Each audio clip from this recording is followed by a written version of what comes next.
Hi, welcome to One Word a Day. I'm Sophia Pilot into the Universe of Chinese. Let's continue unpacking ocean/industrial age concepts. And today is a big concept, um, knowledge. 知识. You can see simplified, traditional, and seal scripts stacking up. It's, I guess, the three major timelines in the development or evolution of Chinese language. I was more into simplified version, but because it's simplified, it got a lot of information lost along the way. So my way, and also it's digitized, the same as the traditional things that we can type out on computer. 2,000 years ago, these screenshots from Xu Chen's 说文解字. So it's the dictionary compiler 2,000 years ago, the first ever effort to standardize Chinese so that different parts in China, even if they have different dialects, they may not, like I couldn't understand Cantonese, even if people have different local expressions, dialects are completely like incomprehensible, but they share the same written form of the language. And that alone, language, is like the connecting tissue of this culture. And so I'm spending time to dive deep here to unpack what is 知, what is 识, and how those two pair together to make knowledge a big concept. So knowledge, the first impression is it's an abstract concept. It's humans, our cognitive ability to understand the world and to be able to communicate, express, talk about it, right? Once we're able to pin down things in nature or in ourselves, in our surroundings, in our relationships, if we can verbalize that, that's the first step of awareness. So this 知识, this knowledge was created by know and realize. It's kind of similar. But both of them involves verbal communication. What do you know? If you know silently, if you know just to your heart, internally, that's more like intuition. If you don't express it, nobody knows that you know it, right? So 知 and 识, the way to know that you know is we hear you say about it, right? So Chinese create this concept of know with an arrow on the left and a mouse symbol on the right. So the arrow, we can see this pointy thing. That's arrow kind of on the bow, ready to go, shoot out. So this is the ancient, I guess, benchmark for speed. Today we have rocket, right? That's the top, like supersonic speed. Ancient times, arrow shooting. That's the fastest projectiles humans created. And we use that to symbolize speed. The right mouse symbol took me some time to realize what that is. It's originally a cooking pot.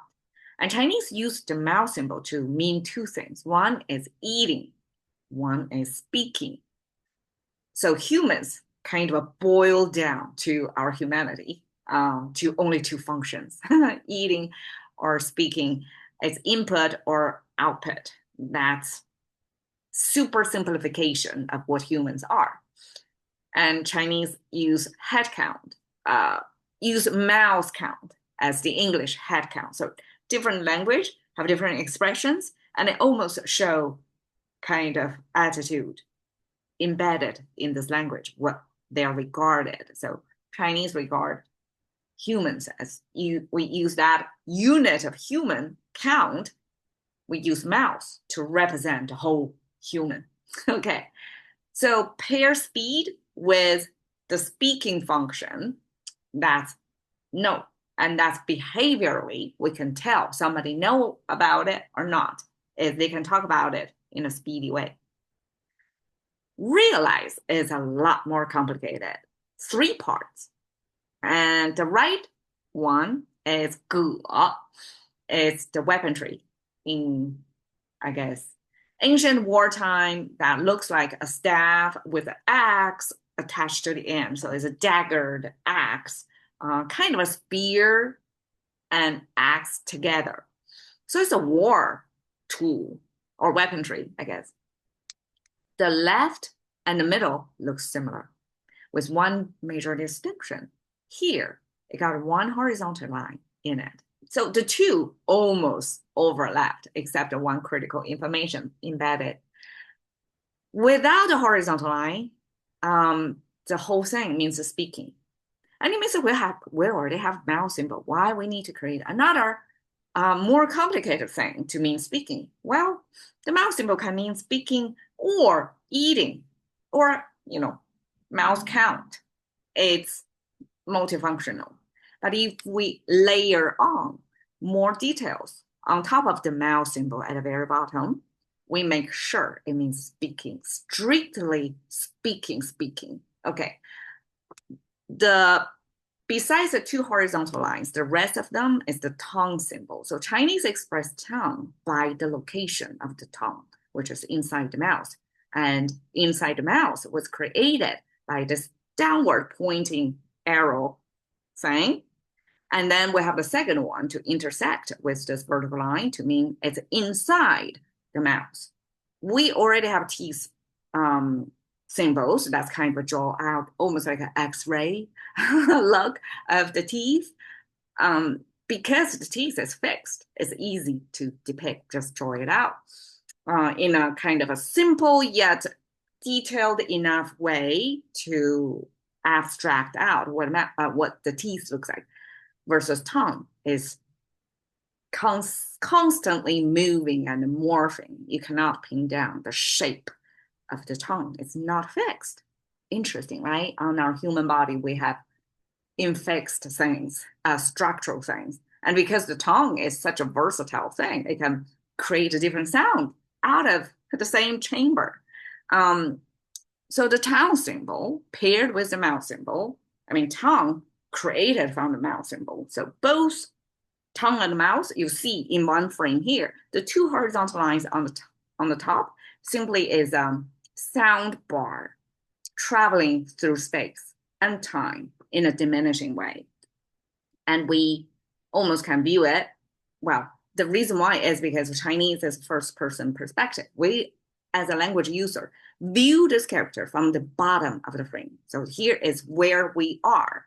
And then if you see it top of the frame, that can either mean vertically higher, or it could mean horizontally further away.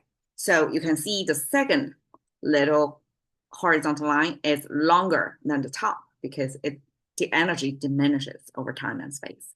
Okay, so the whole thing is the organs of making speech and the result, the sound bites of the speech.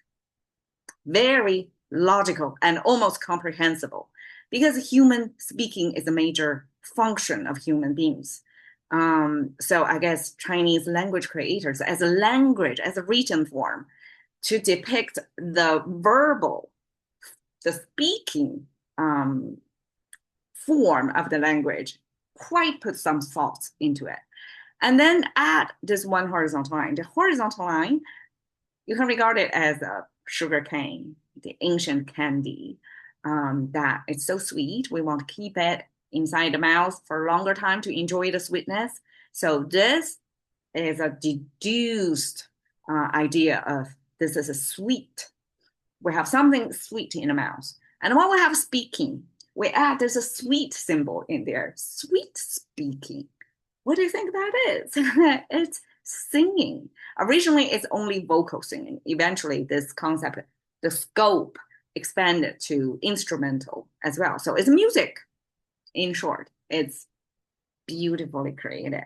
Okay, so we have speaking, music, and this weapon paired together. How come it's realized?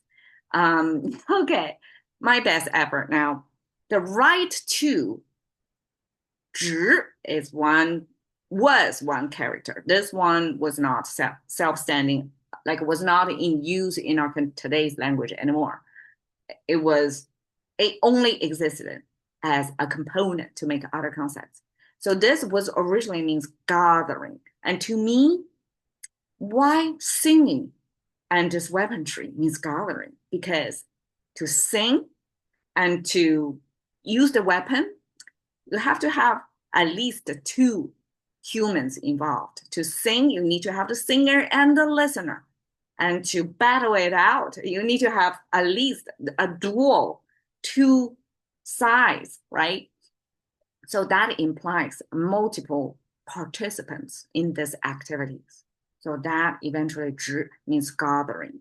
And when we speak at a gathering, that's the concept of realize. And to me, I can read it in two ways.